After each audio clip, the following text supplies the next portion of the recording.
First of all, I'd like to wish Anthony Davis a happy 23rd birthday, and now let's get into the recap. Today the Pelicans went against the grinded out Memphis Grizzlies, and of course the Pelicans are a team that really needs up-tempo, high scoring to, again, compete in the game. So let's see how that went for them today. To start the game, the Pelicans tried to score every way possible. They attempted a ton of threes, they got to the free throw line, they attempted mid-range shots and shots at the rim. Although in the quarter they only shot 8 for 22, they really kept the defense on their toes, really unpredictable about where the Pelicans were going to go or what they were trying to really get in their offense. And late in the quarter, the Pelicans got into a little bit of a turnover and shooting slump, but they still managed to keep the lead 24-20 going into the second quarter.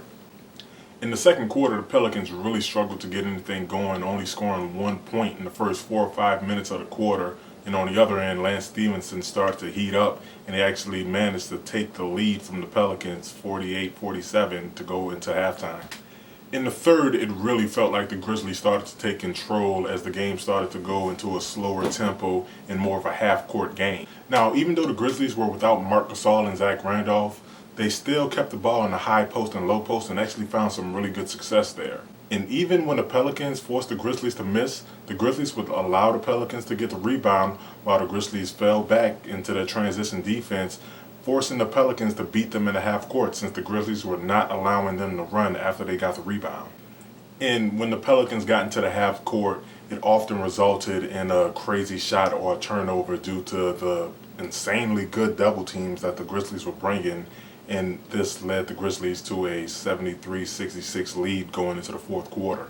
Now, to start the fourth with the scoring total dropping off each quarter and the team only having 66 points when they generally need 100 or more to really be in the game, things weren't looking too good for the Pelicans. And pretty suddenly, after a couple of back-to-back threes and Ryan Anderson starting to heat up, the Pelicans managed to put together a 10-2 run pretty early in the quarter. And at this point, they're only down by 1 and eventually actually tied up the game on a beautiful layup and one by Ryan Anderson. After a little bit of a back and forth, the game was eventually tied up at 85 until Matt Barnes just went off, scoring 7 straight points. The Pelicans managed to fight back into the game, and then Ryan Anderson comes up big with a 3-point shot that gives the Pelicans a 2-point lead, 97-95 late in the fourth. Then the Grizzlies were able to tie it up at 99, and the Pelicans managed to get the ball with 24.9 seconds left.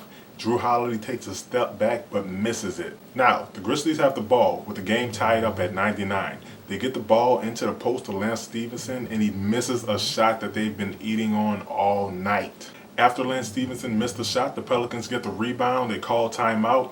They try to run an inbound play, but then the ball is tipped overtime. Now, the Pelicans start off overtime by forgetting how to play defense and fouling for the first 2 points and then allowing Lance Stephenson to walk in the lane for an easy dunk and a new career high. And after that point, Matt Barnes and Lance Stephenson pretty much took over the entire overtime period and led the Grizzlies to a 114-121 win over the Pelicans. A couple of quick hits from tonight's game is one, Jrue Holiday. We've come to expect Jrue Holiday to get his shots up and have 25 plus per game, but after his 38-point performance in the last game, tonight he followed it up with 34. But another guy we can't leave that didn't have a bad scoring game at all is Dante Cunningham, who had 17 points on 7 of 11 shooting. Now, on the under end of that good scoring spectrum is Tony Douglas, who had a poor shooting game, shooting just 5 of 15 for 12 points. That's the recap for tonight's game against the Memphis Grizzlies. Tomorrow they take on the Milwaukee Bucks. Hopefully things turn out better than they did tonight. Again, happy birthday, Anthony Davis, and I'll see you guys next time. Peace.